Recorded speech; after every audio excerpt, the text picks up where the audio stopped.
Good evening, everyone. Thank you for coming to Making Plans to Live Well Until We Die, Part 2, hosted here at Osher Lifelong Learning at the University of New Mexico. A big thank you to Osher and Don Lewis for helping arrange to make this possible.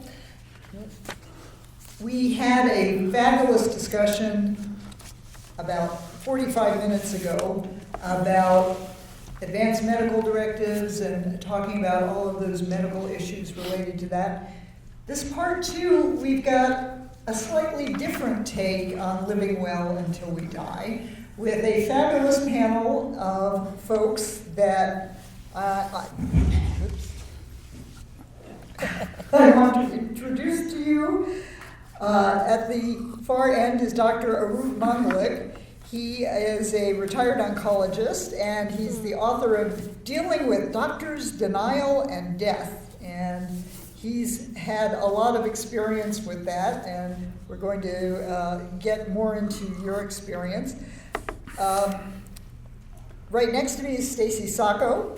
You're a lecturer here at UNM. Yes, I am. Anderson School of Management. You're also in charge of an institute. I'm in charge of the Small Business Institute and faculty advisor for the I'm director of the UNM Small Business Institute, where we do projects for local companies, about 20 teams we work with every semester. And then I'm also the faculty advisor for the Student Entrepreneur Club. So lots of great things going on. And pass the microphone over to Shelley Drake. Shelley, how would you describe yourself? I like to say I'm a soul care provider, officially a counselor and spiritual director, but I don't know, it puts a distance sort of, so I call it soul caring. And then I also work with St. Martin's Hope Works to work with homeless people, particularly in this area that we're discussing tonight. And you have been living with cancer for... Yes, I've been a cancer patient since I was 28, so it's a year or two. 35 years, October 7th. So, thank you.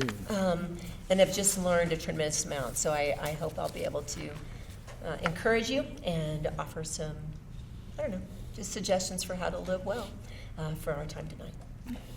And Aroop, you want to add a few more words? I'm Aroop Mangalik. I'm a retired oncologist from UNM. I retired about 4 years ago, and gradually through my career, I find myself getting away from the so-called science of medicine and got involved more and more with the art, and particularly the art of, if you can call it an art, of comfort before death and making your own choices. Okay. So this panel discussion is yet another part of the 6-day Before I Die Albuquerque Festival. And we are on day 3.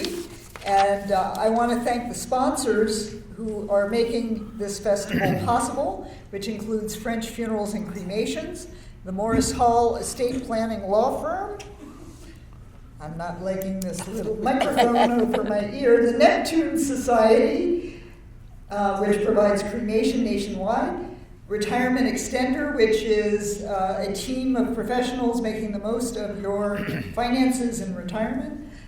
The Express Legal Solutions, LLC, and Lasting Legacy, Inc., which provide legal forms for Express Legal Solutions, and Lasting Legacy helps with trust issues and helping New Mexicans figure out what they're doing with handling trusts after they're gone. And we have another trust company, Zia Trust, the Old Pine Box, which makes coffins and caskets, My Final Checklist, and lifeisshort.com, and that's IZ, which provides great guides for preparing for the inevitable. So my panel discussion here. Stacy, let's start with you. You did a TED Talk. I did. Grab the microphone. Yes, I did. Sorry. I did a TED Talk. Tell us what your TED Talk was about. So, can you hear me? Is it coming through? Yeah, I think so. So when I was about 17, I was working at a store many years ago, and here in town, and was involved with a armed robbery, and the gentleman was going to kill me, actually. And then I had, since then, many other incidences where I was very close to death. Mountain climbing accident, plane, we actually almost crashed over the Atlantic. That was on ABC. On and on and on. So my first spreadsheet I ever did on Lotus 123, pre-Excel. So I'm taking sort of an MBA view of life and dying. You'll see a lot of numbers in there.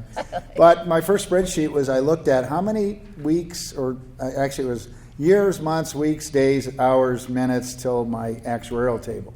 And so I've kept that going for many, many years. And so it encourages me to sort of keep track of what I'm doing. And my story was really about sort of one of the last times I hung out with my dad. I'd come back here to Albuquerque once a year, and I realized that one time that if he lives to when his dad died, I'd only see him 13 more times. And damn it, we better spend the day together and go hang out. And he's a tough Chicago mafia guy, so he didn't want to do that. But we eventually did, and it was wonderful. So that was what my TED Talk was about. It was about really appreciating how much time you have. And and through all my things, I quantify how much time that is. So. And, I have not yet quantified. Okay. But I might next. I'm happy to do your thing. Yeah, I would like that. At 28, I was diagnosed with a very rare form of cancer called mesothelioma and given a prognosis of about 9 months. And they tracked it to a school that I was in. It's asbestos exposure. And I was on the radio and managed a large retreat center in Texas. So people just started asking me to come speak about what it was like to be dying, to be a young person, relatively young person, with that kind of prognosis. And so I write music and sing, and I'm kind of a ham, and so I started speaking, and then that ended up in a 25-year speaking engagement. So I just ended up going really all over the place and guest lecturing at medical schools or anybody that would ask me. And I didn't die, obviously. But the ongoing journey has been with cancer. So it is not something that's ever gone out of my body, and I've had multiple surgeries, and it's been re-diagnosed to fibrosarcoma, which is another kind of rare cancer and unusual, and no treatments. I'm fortunate because they can go in with surgery up until this point. And then it came back, it kind of was always there, but it became visible again about 4 years ago. So it's this time inoperable. So it's around my little trachea and esophagus and the aorta, and I'm just kind of going a moment at a time until I'm not here in this world, in this body anymore. But the 35 years of walking in that, with that particular companion, I don't know, it made my life, I'm sure, different quantifiably and in every other way, qualitatively.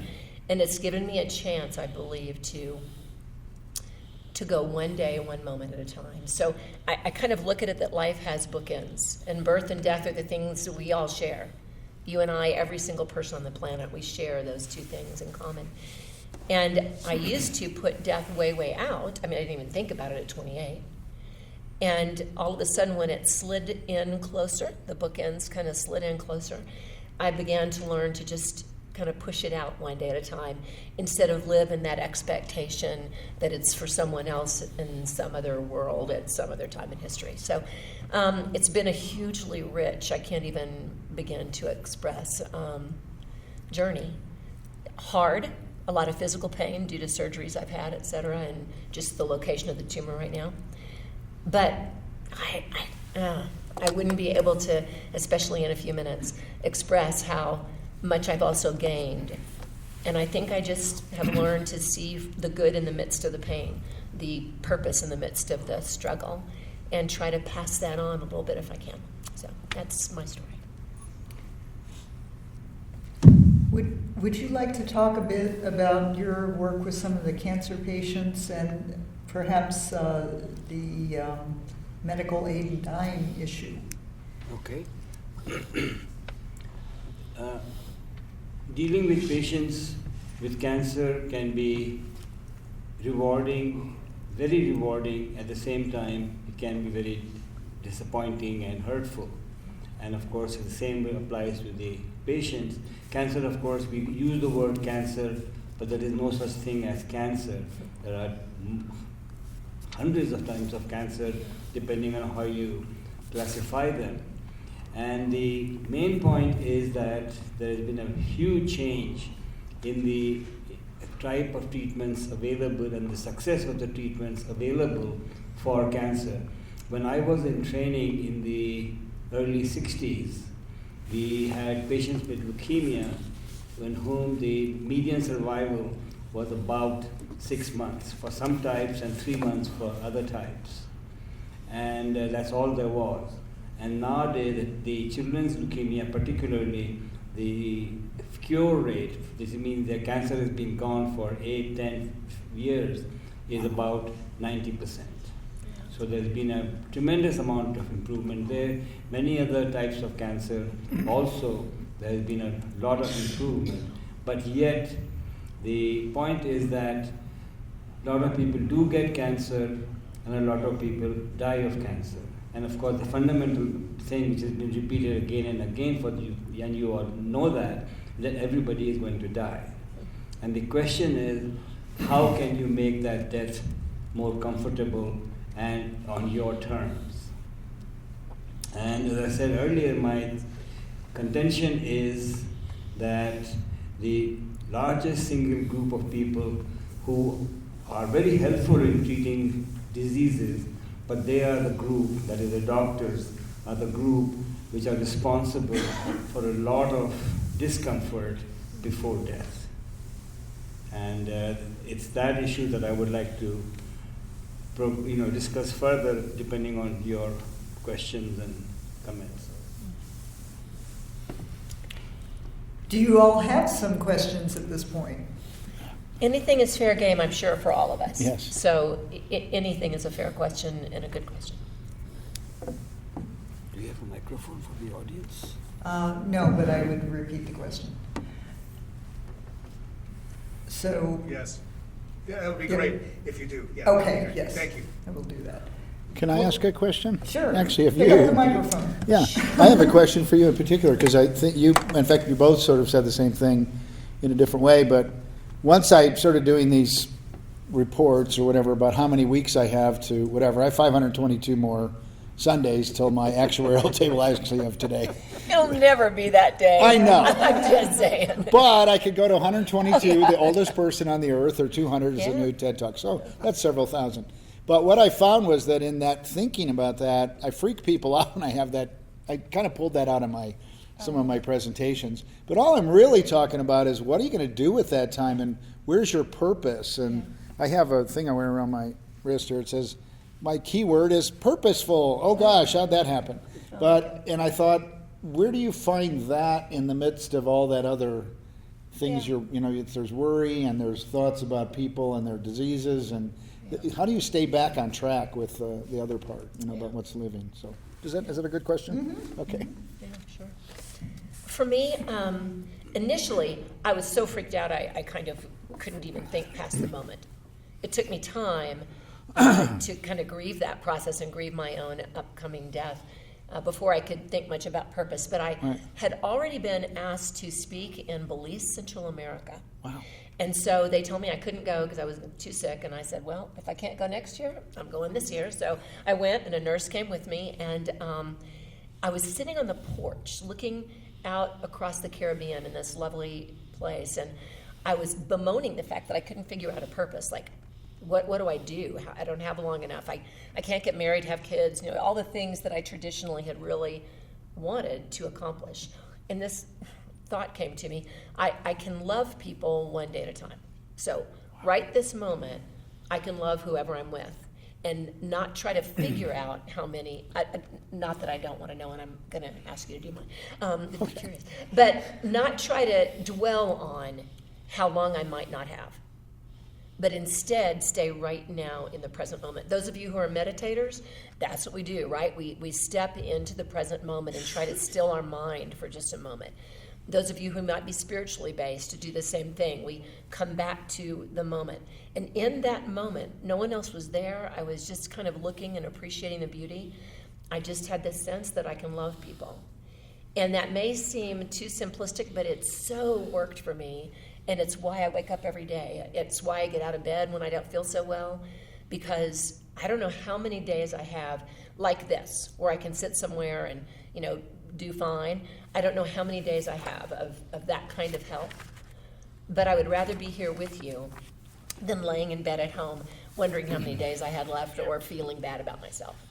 So I just get up to love. And I don't know if that sounds ridiculous, but that's exactly what motivates me. And I play a game with myself several times a day. So who have you met today? What kind of love have you needed to give or receive? It works both ways today. And I just do that all day, every day. I look for ways that love can be expressed, given and received. And that's given me a hugely fulfilling time with this cancer. And the world would be a better place if more people did that. I'm hoping. Yeah. I have, in a sense, faced death also. I've been very close to a rattlesnake one time, like 6 inches. But luckily it was late November in the mountains, and the fellow was very, very slow and sleepy. It was cold. So I managed to move away from him. But anyway, that's not the point. I have been able to have a healthy life. I'm active and I enjoy my life and I enjoy my friends and family. But I have seen many a person die of different types of cancer, and even before I went into the specialty, I've seen people die of heart disease and lung disease and so on. And I have to confess that when I was growing up, I grew up in India. I went to medical school in India. In India, we did not offer, the families did, but the physicians in India at that time were not trained to provide comfort.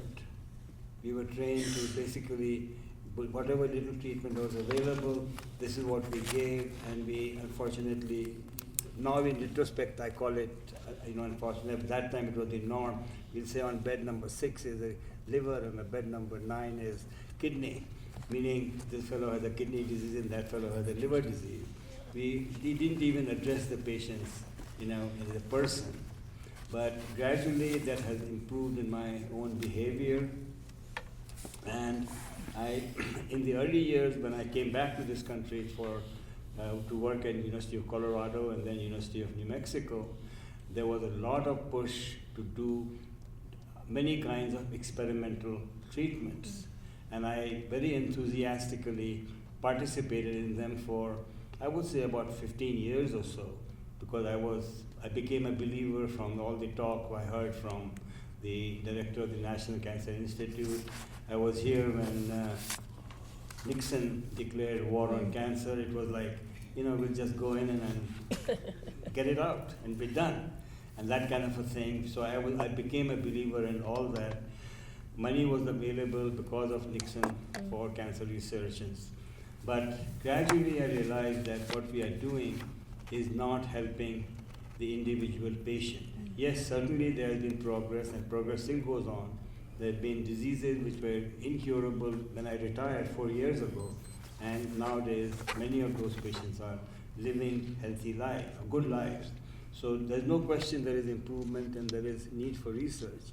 But I just realized as time went on that we were not giving enough attention to that, and I became an advocate for thinking about what is worthwhile and what is not. Not by the doctor, but by the patient. And the emphasis on that has, again, I will say it has improved, but it is still lags behind a lot. There are many, many people who are given false hope, either from the family, they've read about somebody or heard about somebody, they've read about it in the journals, cure found for this disease, cure found for that disease. If every newspaper article which finds a cure were true, we would really have no cancer. But it's not true. Any improvement is called a cure or a breakthrough. So that's one problem. And then there is the establishment.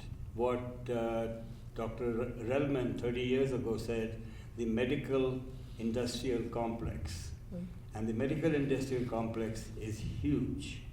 There is more money in the medical field in the US than there is in information technology around the world.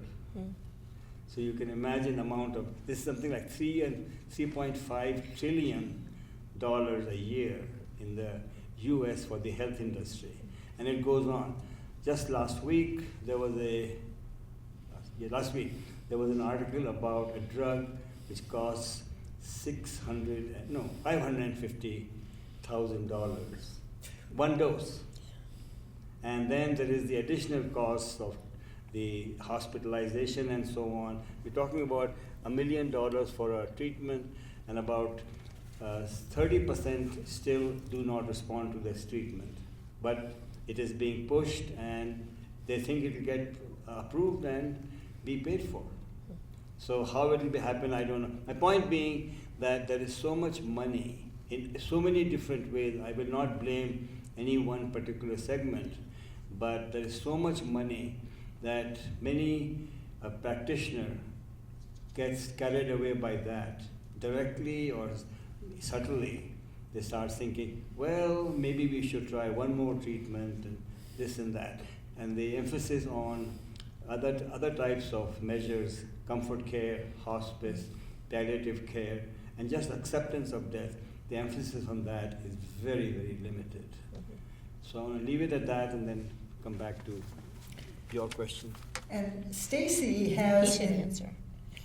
You should answer your question. Oh, about that? Yeah. Oh, Your well, purpose. it was interesting when I did the TED Talk.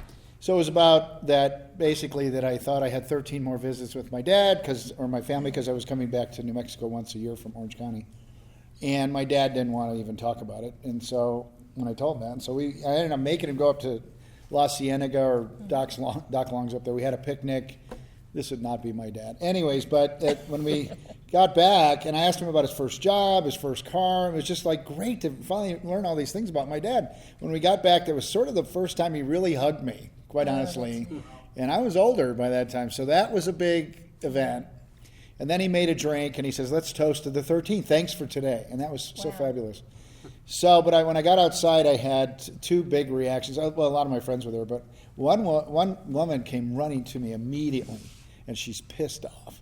And she's like, why do you even count to see your set? At that point, I was figuring 75 years. She goes, why do you do that? What, are you trying to die? I says, ma'am, I think we're all just temps, okay? You're going to die too. It'll all be okay. We're all just temps. You know, I might go to 122, the oldest person on the earth, so we'll be okay. It'll all be okay.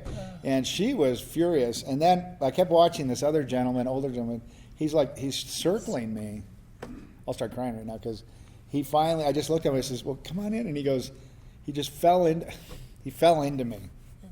And I said, what's up? And he goes, I haven't talked to my son in about 10 years. We had a huge fight. I just called him. We're having lunch next week. Thank you. Wow. Okay, so Thank that's you. purpose. That was purpose. But I had a lot of people say, well, why are you counting your days? That's freaking me out. So I had this thing here I put together, the sort of reactions I got, and probably from a doctor's point of view, there's probably the 12 steps or something about dealing with things. This was my 4 steps. But the first one's everybody just denies it. They want to get angry at me and get pissed off. You might hear more about that because of what you're talking about. The second one's, and I did that too, you just get crazy. Oh, I've only got how many weeks? I'm going to do this. And I make this list, and you go start doing all this nonsense. Yeah. And then the third level, you start going, I need to say no, and I need to have a plan and strategy and thinking about what should I do and not do based on my purpose. Yeah. And then the fourth one is this, I don't even know how to describe it. It's people I meet who are sort of, maybe it's what you said, living in the now. Yeah. You're at that level. And you just sort of handle it. But one thing I was just going to point out was that if you look on this other side, I have 520 more Saturday nights to go dancing. That's because we always go dancing. And so I always tell people, say, well, you should count all smell the roses. And I go, I don't have time for the roses. I'm busy. I'm dancing. And I know what they smell like. So what I do is I count, or when I see a rainbow, I take a picture, because that stops me. So I have about 200 rainbows now, I think, in a book I'm keeping track of. 143 more mixers, because I'm Mr. Networking. I'm only going to read 60 more books. That's great. I love to know that. Because when people say, would you ever read this book? No. You gonna read it? No, never. Because I only have 60, Only and that's 60, not and that's gonna not be on my one of list. And I have 10 more balloon fiestas, and I even at my speech I said I have 10 more kisses at midnight on New Year's Eve, and I looked at my wife at the audience. I said, and they're going to be great kisses. So. Oh, that's so neat. Isn't that fun? That's wonderful. And then 2 more presidential elections. Thank you. I don't want to go through any Yeah, more it was of those ever again if I can. You know, That's funny. I believe it's in the Bible that says we should number our days so that Oh. we get a heart of wisdom. It is. Yeah. And just becoming aware of the passage of time. And as I have gotten older, it just feels like time is flying by so much faster than when I was younger. Right. My parents come here to New Mexico 6 months out of the year, and then when it becomes October, they go to Florida. And, Right. 6 months in Florida. Well, they just went back to Florida. And, you just start to realize, if you're present, about the preciousness of the time you have with the people you love. Which is kind of another question about that fourth stage. If you look at that, I don't know that many people that are there, but I know it when I see it. Yeah. I know when I see it in you immediately. I see it in all you guys. It's just it's maybe that's what it is. It's present. I can't figure out how to describe it. And the awareness, like you're offering yourself and other people, that awareness is what gives you the ability to have that presence. Right. You wouldn't have it if that bookend weren't close. So he's counting because it moves that bookend close enough for him to be aware of no, I don't want to read that book. That's a brilliant thing. I'm a reader. I love to read books. But I'm choosing. I choose carefully.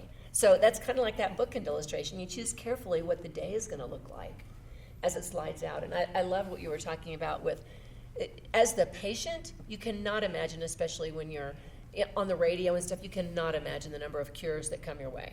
Green algae water from Minnesota, just every possible thing. And people get upset with you for not doing it. Right. I sent you that powder. Did you take it? I'm like, I know. I'm so sorry.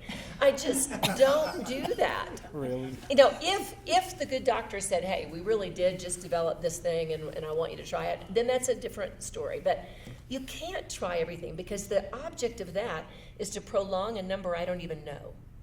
Whereas the object of me being right here with you now is right here with you now. So I'm going to do smart things as best I can determine to try to give myself the healthiest life I know for as long as I can. But I'm not going to get so focused on trying to change it to 61 books that I miss reading the 60. I don't know if that makes sense. You have a question? Yeah, kind of a slash comment question, but just to follow on this. I think, and this came in the other session as well, so many of us, it's not conceivable our own death. It's not, I think the quote was from the other room, it's ubiquitous to humanity not to be able to believe that you're going to die. Sure. So much of what you're saying, well, for me, is resonating now. I started meditating about 7 months ago, and it did make a major shift around this idea of consciousness now. And I love Stacy's idea about quantifying that, because we just don't do that. We roll through it like it's a river, kind of responding to our lives in the world, and we're not conscious of the choices we're making. So I just love that. I guess it's more of a comment than a question. But, We're almost reactive, aren't we? Just every day. Someone calls, someone needs this, someone has to, have us for this, instead of consciously really being the kind of person we want to be and engaging in the things that we really feel are significant. Well, I have a different attitude compared to Stacy in that Shelley. Her name's Shelley. He's talking about Stacy. Oh, Stacy. Yeah. Sorry. about We have Stacy and Shelley. about the actuarials and calculation. Yeah. Right. I mean, I have accepted the fact that I'll die when I die. Right. And I hope I will be conscious enough, and my family and my friends will be responsive enough that they will stop unnecessary treatments if I can't make the decision myself. Right. So that's the way I look at it. But on a somewhat different note, talking about fathers, I would like to share a story of my father's death. And I have described it in my book also. My father was in excellent health at the age of 61. He was he is a retired physician, and he was just having a good time. He would like to read, and he used to go doing all these fun different things. And then he started having progressive shortness of breath. This is 1961. Nobody could understand. We had the best cardiologist in India look at him and try to figure it out. We could not establish his diagnosis. But what we could see clearly was every day he was getting more and more short of breath. And the treatments were just, one day we give a little bit of this and a little bit of that.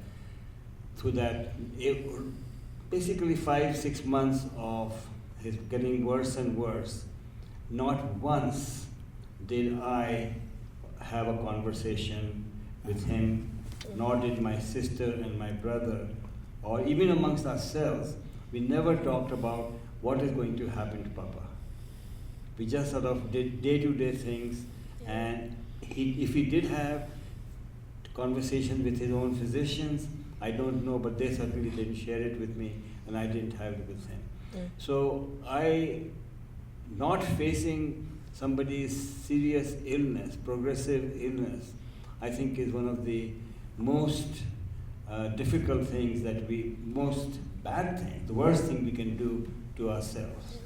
Talking about an illness will not make it worse. As Gail's Just like talking about sex won't make you pregnant, talking about funerals and end-of-life issues won't make you but dead. we didn't do it. And even now, I don't know anything about particular families, but my patients and my colleagues, I know that many of my colleagues did not address the issue. They would always have one more treatment available. And just as you said, that people will send you algae from Minnesota or whatever. That's true. But let's try it. And the doctors often come and say that, let's try this treatment. We have one more treatment we can try. It may work. But what does work mean? What does it mean? Yeah. And the patients don't understand that. And if you don't say that, just say, we've got one more treatment, it may work. Most likely the patient will say, yes, let's try it. The doctor's responsibility is to explain what works mean, but they don't. Yes, ma'am. Well, it sounds like She's we have going to to take repeat it. She'll repeat it. I'll repeat the question, sorry. that we have to take the responsibility to talk to the doctor and say, no, I don't want one more treatment. Just leave me alone. And I'm not sure that everybody is that strong, especially if they're fairly sick, to be able to be that aggressive. And of course, we talked about in Your the other works session, thing is good. having your healthcare proxy be on your side and fight for you, that they're not always there. But that seems to be what I'm hearing, is that the doctor's always going to push something, and it's up to us to say no. Yeah, but So her comment is the doctor is always going to push another treatment. It's up to the patient and their family to say no. And the problem is that most patients don't consider themselves to be in a position to question their doctor. And the doctors have come down from there to here, but the doctors are still on a pedestal for most people. And that does make a big difference. Yes, ma'am. Well, I want to take a little bit of a different track, and my question is along the lines of somebody who has experienced either a death experience or a close to death experience and come back and is pissed off about being back. And have you ever had to talk somebody back into living who is clearly alive and not dying and wishes to hell they were? So for someone who's had a near-death experience and has been rescued, they're back in life, but they're not too happy about it, what do you do? Is that the question? I Yeah. see this as a ignored piece in this whole conversation. This could be an ignored piece in the whole conversation. In fact, a woman, when I talked about this panel that we were going to be having about living well until we die, She told me her husband has a debilitating condition that makes his life absolutely miserable. He literally just stays in a dark room all the time. And he doesn't want to live. But, that's a very fine line when you're talking about, depression, It is. dealing with physical disabilities. That's So, not what I'm talking about. but that's not what you're talking about. But I'm they, talking about they're coming back to help. yeah, that I have not had anybody personally tell me that they've known somebody with that experience, and I personally have not heard anybody describe that. I have certainly read about them, and they are definitely intriguing, but I also have not read about any person who said, "Why am I alive?" I haven't heard that either. You have now. Sorry, but I think what you mean is people were questioning, why they came back when they thought that they were done. Oh, people- As opposed to survivor guilt, Right. which is something very different. Right, Questioning why they Yeah, come back, that's- so maybe yeah, no. they don't have a purpose, right. or don't know what their purpose is. This is going to probably not sound real satisfying, but I've definitely been with people who are in that position.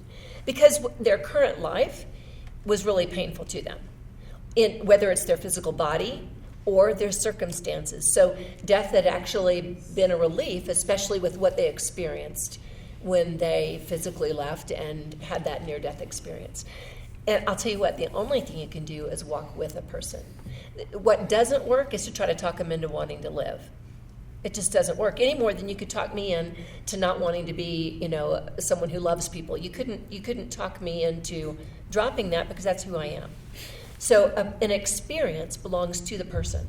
So the best way to help is to walk with them in that experience, and eventually they'll talk their way through that. There's nothing else to do, because for them at that moment they're grieving There's enough discussion about that topic. about that topic and permission of how to maybe not talk them back into life, but talk about Right. life. You have to let them talk and talk with them about their life. About Sometimes their about experience. what their life means to you. Because that can help us sometimes, right? Even when we're really struggling through various things in life. When someone we love says, but I need you, and I need your presence, and you make a difference to me, then that at least gives them that context of relationship with you. But most of us guys, no one could have told me how to get ready for death. Many things can help me, but it was my journey, and I had to just be accompanied, and I'm very blessed because I've been around people who were accompanying me and letting me talk my way through the process. And I think I want to for sure mention one thing that Aroop said a moment ago, just to underscore. It is up to us to ask the doctor what works means. So I won't name hospitals since we're on a video, but there's a really well-known hospital in our nation that works with people, and they told me, no more surgery for you. And I said, oh, do I need to go to the mothership, the main one of this place? And they said, no, we do not operate on anybody unless A, we have a reasonable expectation of cure, or B, we feel like we can improve your quality of life. And in your case, you might very likely die in the course of the operation, and we definitely cannot improve your quality of life. And I so appreciated that. Whereas I've had other hospitals want to go ahead and let's try to remove the rest of the right lung and let's see if we can do this, that, or the other. But I know the results, so I have to ask, what does that mean? What would it look like for me if you were able to do that? And then you get the real answer. Then it's kind of like, well, you definitely probably won't be able to walk around like you do now, or you'll have to be on oxygen full time, or whatever variations from my situation. Asking them what they mean by the treatment, because that's where we can take, I'm going to use the word control, but that's where as patients we can have a better advocacy for ourselves and a better voice in the conversation by asking what it looks like from that person's eyes, from that doctor's eyes. If the doctor wants to just keep you alive, which is a lovely thing, it's a lovely wish, but you need to know that versus I really expect that this can actually enhance your quality of life for whatever days you have. sort of a take on one of the questions you had. I was thinking there was a series of books many, many years ago. I thought it was called Life After Life. Mm-hmm. And I don't know whatever. Would you remember that? No, it was people had died and then Yes, they came it back. is. Yeah. And their And there's a bunch experiences. now, new ones even. Right. There are a bunch. So I was remembering that, and then the other part was there, and we've talked about this a lot, about what TED Talk sort of related to your TED Talk, which was fabulous, and mine's sort of similar, but there was one in between us. There was a gentleman who said something about 3 things I learned when my plane crashed, and as he was landed in the Hudson, thought he was going to die, and so there's the same thinking, I'm going to die. In a way, in his mind he died, so now he's coming back. What's he going to do? Well, he comes back with a different purpose, or he repurposes towards appreciating his family. What I was going to say was, after my experience with my dad, the next time I came back to Albuquerque, it was interesting, because I normally would come back and spend a weekend or a few days and go hang out with my friends and do all that. I thought, nope, I'm going to do something different. So I had 5 days, so I spent 1 day with my dad, the whole day, 1 day with my mom, got up early, did the laundry. She was more of a stay-at-home mom. Cooked the dinner, took care of everything with her. Next day I was with my sister, who was in college, so I got a Lobo sweater and I went to all of her classes. She told me to shut up, and I got in an argument with one of her teachers, but that's okay. And then I went on her date to the Lobo game, and then she said, well, you got to get out of my date about now. But so I spent the day with each person from morning to night, and what a wonderful, wonderful experience to really appreciate each person. I think it was about taking that time to spend time with each person. So, anyways.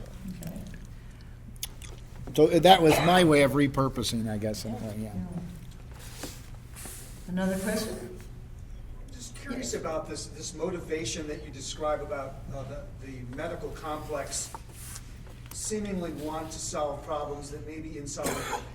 From your experience, is this financially driven as much as it's attitudinal from the professional ecosystem? I mean, what's driving it, I guess, is the open What's question. driving medical treatment? In Is other words, it finding money? treatment that Is may or it may not ego actually be- of doctors? It's not centric to the patient, but centric to the System? doctor's desire to solve something, perhaps. I don't know. Yeah, I think all of that. From your experience. Excuse me. Do you want some water? No, I'm okay. I have mints. The 3 categories that I would put this issue under 3 categories. One is doctors' mindset and training. As you all know, to achieve anything, you have to be competitive. And a medical school is definitely competitive to get into. Through medical school, residency, all of them are quite competitive, especially if you want a particular type of residency and so on. So doctors are by nature competitive, and they don't like to fail. And that means that they will keep trying, which is fine to a point. The problem is that many doctors consider a patient not responding to a treatment they prescribed as failure. They do not consider the fact that the disease was not controllable. So there are so many doctors who believe that, and they may not say so, but they have that feeling. And that's one of the reasons why they think of something else. I mean, there's lots of research going on everywhere. They can find a paper in which, 2 out of 3 patients or 2 out of 5 patients responded. The treatment worked, whatever that means. And then that gives them hope, and they want to transmit that hope to you, which is fine. But it has to be in context, and it has to be put in proper quantitative, as a quantitative issue, so how many chances there are of improvement and how many there are not. And then, of course, the side effects of the treatment. And all those things are not, so the focus becomes, I'm getting to fail, I'm starting to fail on this patient, and I have to do something to do it. So that's one big part of it. The second one is, in a sense, competition. If MD Anderson or Mayo Clinic or so-and-so can treat this type of cancer successfully, why can't I? Well, even though they are physicians and they understand all this, they don't really look at the type of patients that were being treated over there, and what all those different issues come up, and they just want to compete with something, or they want to compete with their colleagues, and that doesn't help very often. And the third one is definitely finance.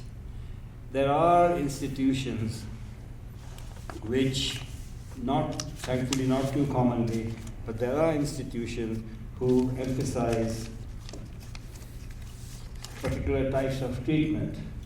And if you don't follow that treatment or that test, you will be asked, hey, what's going on with you? I was informed of it, indirectly I have to confess, a physician in Wyoming somewhere, a gynecologist, who was doing whatever he needed to do for his patients. The chief of the hospital called him in and he said, hey, mister, you're not doing enough hysterectomies. He said, excuse me, I do the hysterectomies when a hysterectomy is indicated. Well, you have to take a 25% pay cut. And so he took that pay cut, then of course he left soon after that. The point is that these kinds, because the CEO is looking at the financial aspect of the issue. And he says, and a hysterectomy brings in more money than a lesser procedure. Sure. And does happen. And luckily, physicians are less responsible for that, but the CEOs are. There's an article in the New York Times last week also, which talks about that more and more hospitals and medical centers are being run by business people and He's looking at me. lawyers. Hey, By did you bring your wallet? and lawyers, and not by physicians. Yeah. And their bottom line is the bottom line to them. I want to get it. That is their main thing. They're not concerned about. So things like diabetes, which is a common problem, and if enough resources were put into diabetes, people wouldn't lose their toes and all kinds of complications which badly controlled diabetes causes wouldn't happen. But no, the emphasis is on high-tech, latest measures. And the USA Today, I think, is the one which, not USA Today, US News and World Report rates hospitals every year. And their rating system is primarily depends on what kind of high-tech equipment they have. So all those things, yes. It's not about how many common diseases are well controlled in that particular center. Or how many patients are comforted. Yeah, That doesn't ever get in the list. Yeah. Do they measure that? So it's those kinds of things that Particularly cause this example, that over-treatment issue. there's a lot of documentation. I'm sorry? Yeah. There's a lot of documentation on hysterectomies. Lots Yeah. of documentation on hysterectomy Yeah. over use, That particular. Yes. that particular procedure, yeah. Aroop, you were involved with a legal case involving the right for a cancer patient to die on her own terms. Yeah, I can comment on that. What Gail is referring to is what we call aid in dying or medical aid in dying, which is a legal issue, and I was involved in that.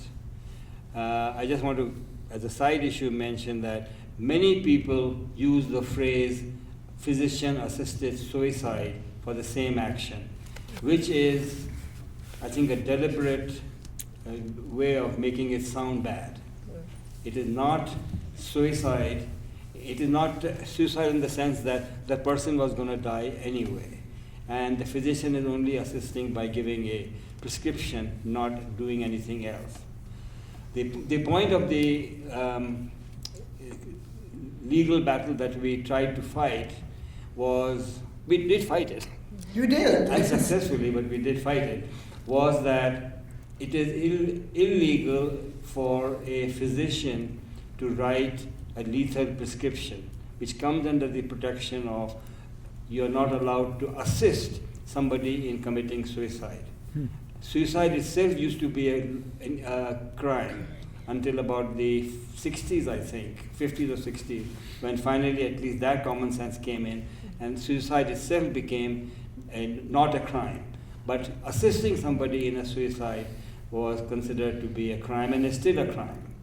What the court case that we filed was to say that a physician giving a lethal prescription, not a drug, prescription to a patient who is terminally ill, mentally competent, and over the age of 18 should not cause the physician to be prosecuted. Yeah. That is what we stated. And we filed the case in district court in Albuquerque, Bernalillo County, and we won the very positively, very enthusiastic, we got a verdict from the district court. But then it went to the state court of appeals and to the state Supreme Court, and both of them rejected it, even though it was, I think in the court of appeals it was 3-2, and in the Supreme Court also I think it was 4. I can't remember the exact numbers, but anyway, it lost. So then in the 2018 legislative session, we introduced a bill in this same context, because the Supreme Court said you have to change the law. And so we went to this legislature, we got the bill into committee and then on the floor of the Senate, and it lost 24 to 22, I think. I can't remember the exact, but very close, but it didn't go through and it didn't get to the floor of the House. So now we are stuck with, and nothing can be done now. 2019 is a short session. 2018 is a short session, but 2018 is also an election year, and we hope that we'll have a better legislature and a better governor who will support this. So we are planning for 2019, and Jan is involved in this process in a very big way. Mm-hmm. Yes, sir. So a question for Shelley. How does your, I don't know if I should call it a struggle or not, but just the fact of your relationship with cancer over 35 years, how does that inform what you do on a day-to-day in your soul care work? Because it would seem as if you're coming at a situation from a completely different end, where someone is struggling with their own mortality, and you are at this point of acceptance. So the question is, Shelley, how has your cancer journey informed your work with soul care? That's a great question. How did I deal with patients who were facing their mortality or change in quality of their life? As I said, in the early years of my training and in my work, I was not very sensitive to that. I worked on this disease, this treatment, we'll see what happens. That's what I was basically trained to do. But gradually I realized that there was more to the whole process, and I just, conversation, let them talk.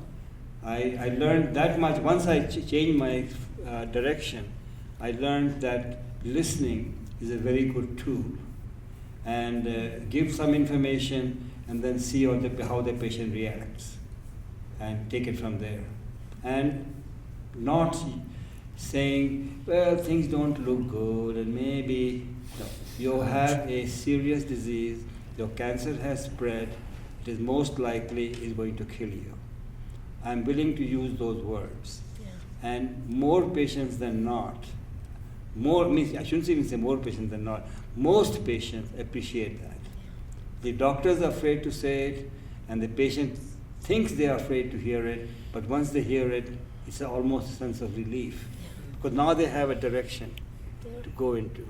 Otherwise, they're thinking of a big horizon, they don't know where they're going. Give the mic to Shelley. And that is so true. It helps so much when you're the patient to hear the reality of the situation, because you know it anywhere, somewhere inside you. So when someone else assents to that, it's quite wonderful. That is such a good question. I'm hoping, and I don't know this, so I'm before witnesses right here, I'm hoping that my own journey has made me more vulnerable and humble and approachable. That's what I hope. It's an intention on my part. I want to be that. I have my moments for sure. So I think the way it's helped me is that we're all on a journey. We're all in whatever place we're in right now. So I seem to have a lot more patience with people's journeys than I might have before this was a reality. I don't think I'm right. I just think I'm me, and I think I have a love to offer and a listening ear, and listening is the big deal. So I think the way it informs me is I'm more approachable, and I'm more accepting of where people are, and I don't think they should do this, or this to be better. So I guess I don't have an opinion anymore like I used to about how a person should live their life. What I have is a desire to befriend you in this one moment we have, and that somehow translates, I think, into people finding their own path through whatever complication they're facing. I was on the phone with a 9-year-old 2 nights ago, and I took notes. She wants to talk with me every week. I've known her since she was really, really little. And she's a special, deeply beautiful soul who has a lot of anxieties at night and can't sleep and struggles with her fears of the future. And she wanted me to know the other night, you know what you taught me about just being in the moment? It's really helping me. And I've realized now, this 9-year-old said this to me, I realize now that I'm exactly, whatever is happening to me, it's exactly where I'm supposed to be at that moment. I'm like, well, wow. So I wrote on my notes, I want to only be a soul care person for kids because they get it, they just totally get it.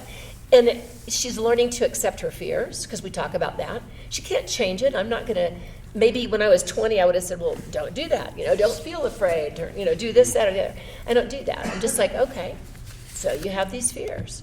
What is it like, and what can we do with that?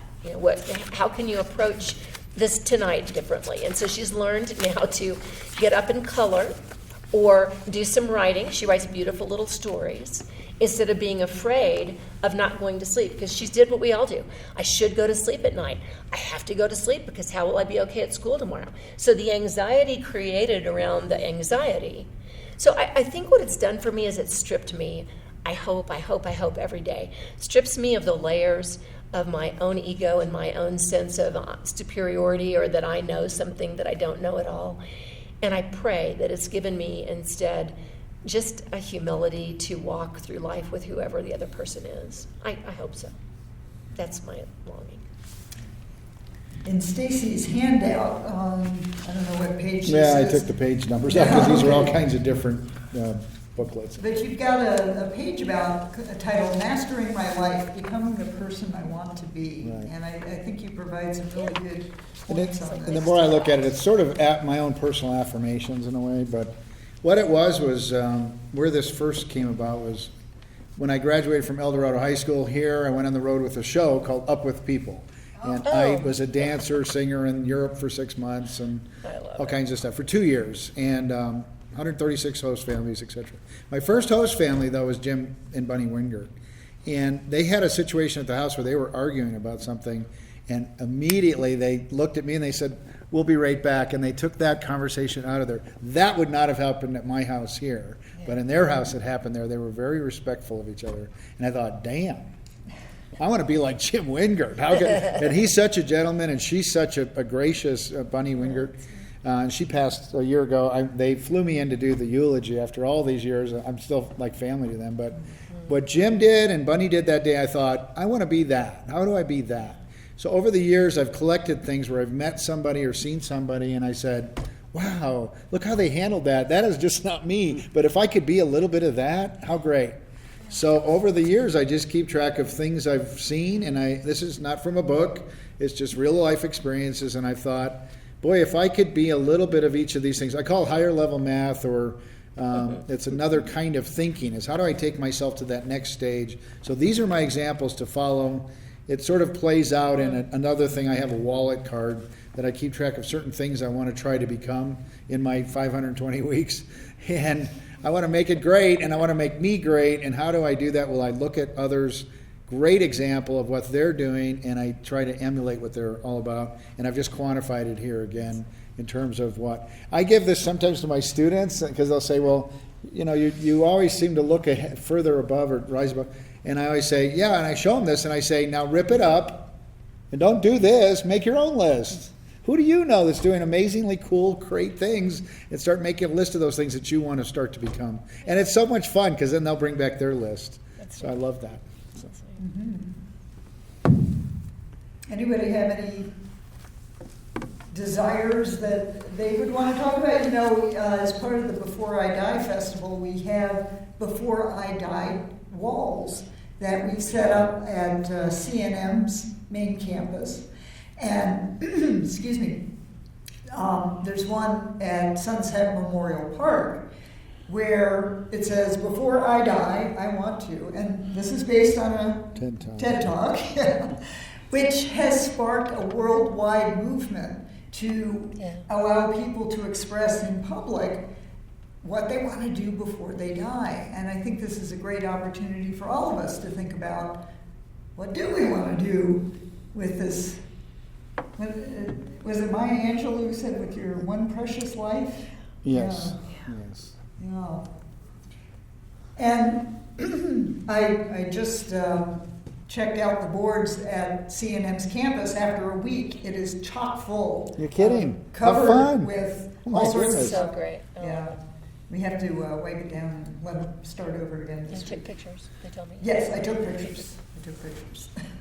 Can I add one other thing? I was going to say about doctors. I have a great doctor over at Prez, and he's I have several things I have to deal with: diabetes, high blood pressure, etc. So I actually had 1,000 weeks. Now it's 500 because of that. But I've halved my time. If I can lose some weight and some other things, I can get it back. But it's all about taking my meds. And I'm not smelling roses. So am I going to start taking meds? No way. And so my version of disease state management is I had my doctor make a little thing that says, take your meds, and he looks mean. And so this is my conscious. So every day I look at this and go, okay. But it's one's mean, one's really happy, just because he said, great. That's more you. But anyways, so that's how my relationship with my doctor is. So he's great. my picture here. And I've met him at a restaurant with his wife, and and she goes, are you the guy that has a picture of my husband? I go, yeah. And she goes, okay. It's kind of like, that's a little weird. It's a little weird. That's great. He says, no, he's my disease state management program. Right there.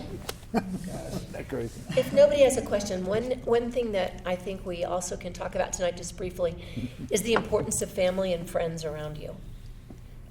So you may be the family and friend around someone else, but one day you'll be the person that family and friends are also around.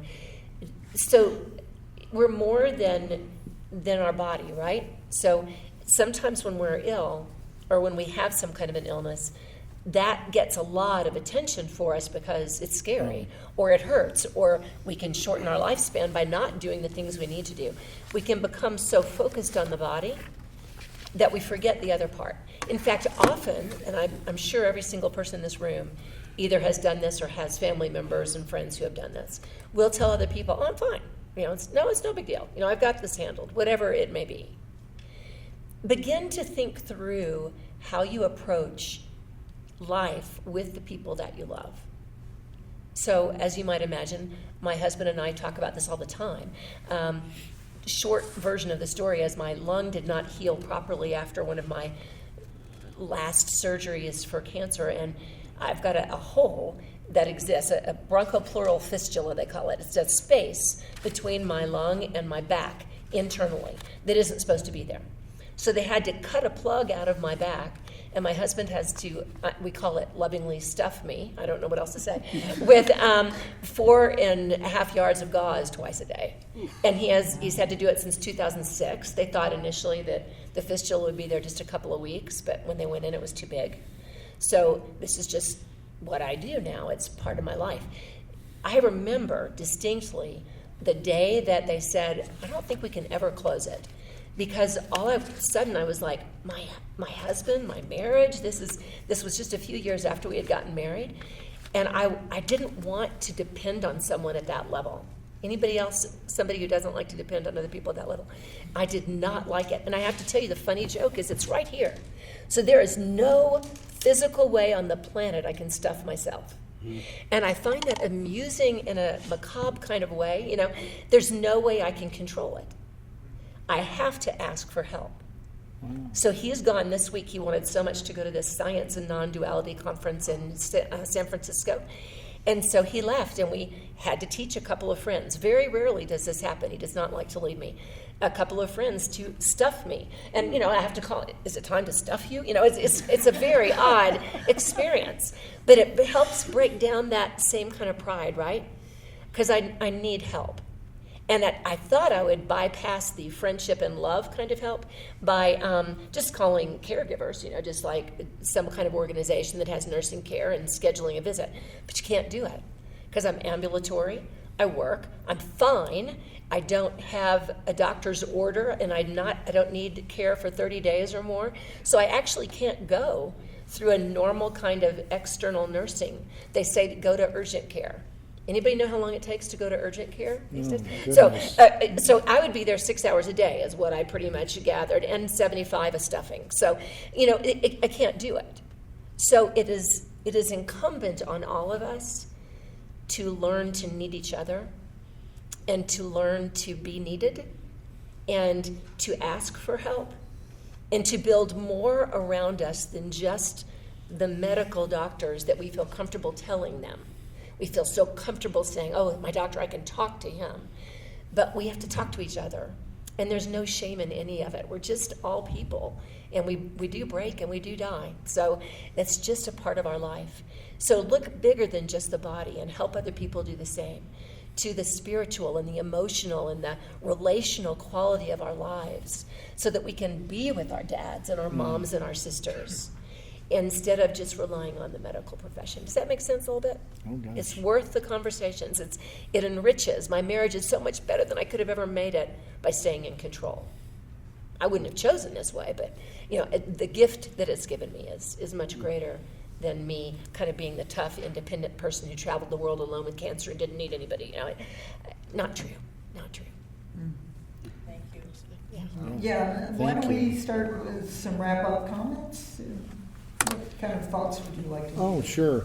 So I guess in a way, what I've really done or given you tonight is more about quantifying the relationship you have with life and death. And for me, I always have to preface this. I'm counting days, but it's not about counting to death. It's counting days I have. Yeah. And so I'm happy about that. And it's funny, people always go, oh, you have how many weeks? Well, I want to know how many weeks that is. It's helpful to me to quantify it, because if I just think I'm going to live forever, then I'm not taking advantage of the time I have. But knowing that I have a limited amount of time makes me really focus on the abundance of time that I have and what I can do with it. So that's it. Yeah. I think for me, I would just kind of echo really what we've all said, but staying as present in the moment as possible in your life makes such a difference. Do you know where I have the hardest time?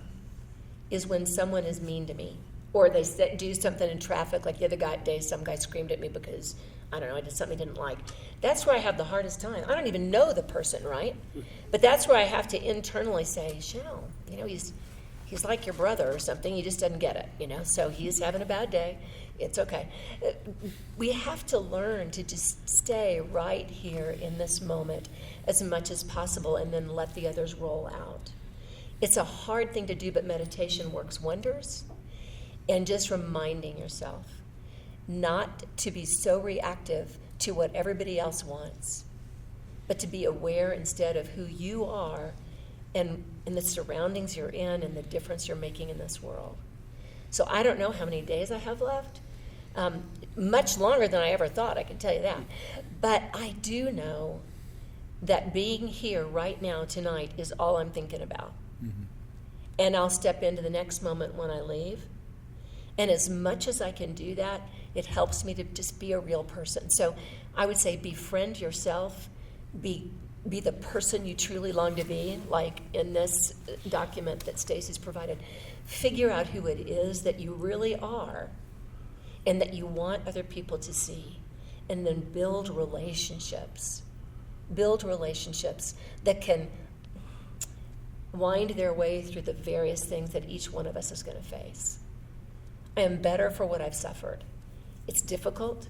I have my moments for sure, but I'm a better me for what I've accepted about my life. And I'm much better able to engage in life when I'm really authentically me. So it ends up being not about illness or anything for me as much as it is about just being who I am in this world and leaving that particular mark one moment at a time. So thanks. What I would like to say again is take control of your life and illness and death.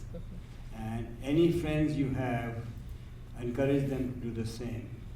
Don't let them say, oh, just because the doctor told me to do it, I did it.